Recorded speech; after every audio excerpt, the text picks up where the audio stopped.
In this video, we'll discuss how a lack of facial expression often points to unresolved stress or trauma patterns. Enjoy. When we're conducting a face reading, we're looking at someone's face, we're doing any kind of facial assessment through this lens. One of the things that you want to look at is the spirit. It's one of the premier lenses. It's sometimes the most difficult for people because it relates to intuitive processes, and for some people that's easier than others. That being said, one of the things we're looking for in the face when a person is talking is that the anima or the light, the implied light that's coming out of a person's face is well animated and it's expressive. And it should feel like the person's face glows a little bit. Now I know there's no way to technically measure that. This is all kind of based off of feeling and looking at someone and saying, boy, it looks like they are brimming with light. That vibe, that feeling is favorable in the context of face reading because it means that the shen or the spirit of a person is being expressed well.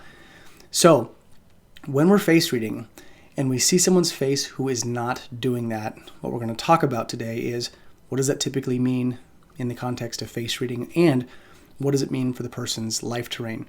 So with all of that being said, if we're not seeing that bright anima coming from the face, the person's face is looking a bit still or stoic, or the eye contact drifts and there's sort of a stillness or stasis in the face, almost always this points to unresolved stress or trauma patterns being held on to.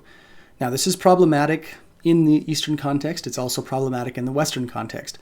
In the East, the thinking is when the spirit is conflicted, when we're holding on to unresolved trauma and we're not able to unlock or decode the crap that we've been sitting on, this is like a huge, heavy weight being carried around by the person. So we've all heard or known someone who, when they've cried, maybe it was you who cried, but after a good cry or an emotional release, people say they feel so much better. They feel like a weight has been lifted from their shoulders. If you take that mechanism and you extrapolate it out over many years, a person can become sort of listless, still, and static in their facial expressions. It almost sort of looks like a shell shock, like they're just sort of dazed and they don't know what to do. So the reason for this is that this is how we assess Shen. This is what we do in face reading, is we're looking for things to be moving. We want all of the elements, fire, earth, metal, water, and wood, to be expressing in the face in some capacity.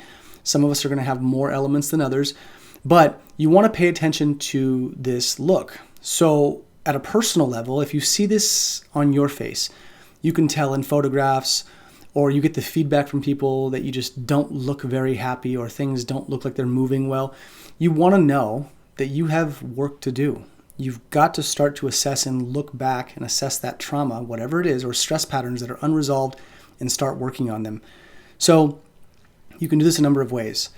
You can do this through body work, things like, I personally like craniosacral therapy, which is a light contact touch body work method that works on decompressing the central nervous system, whereas a lot of our stress patterns are held. You can do it through things like float tanks. You can do it through psychedelics. You can do it through talk therapy, as long as the talk therapy is goal-oriented and forward-moving in its orientation. You do not want to get into a counseling position or a relationship with a counselor who allows you to vent every session without any kind of forward movement. If you do that, you're just further ingraining the stress patterns into you. Talking about your problems excessively without solutions in mind is not good for you. And there's lots of research that's now coming out about that. So people that talk about their problems invariably attract more of those same problems and same situations.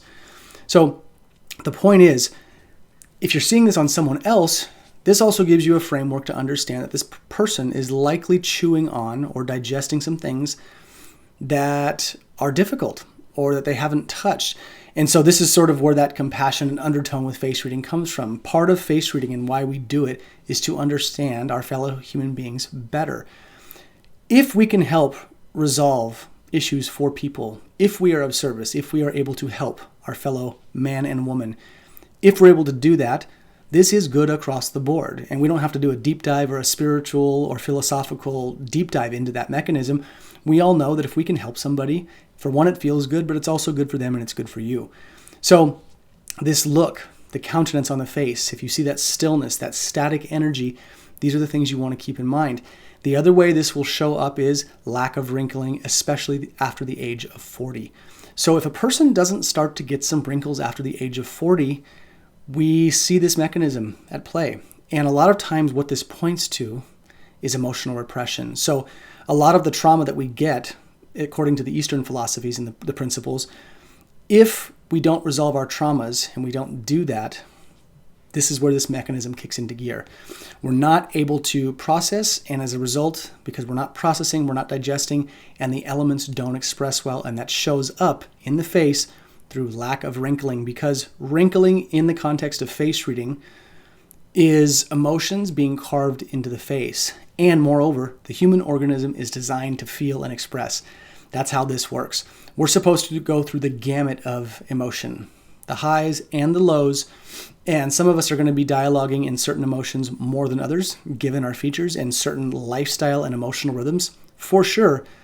But we have to be moving through our emotions, and the way that shows up is wrinkling. So pre-40, less wrinkles is fine to a degree, but you do want to wrinkle as you age. It means that you're expressing, it means you're living your life.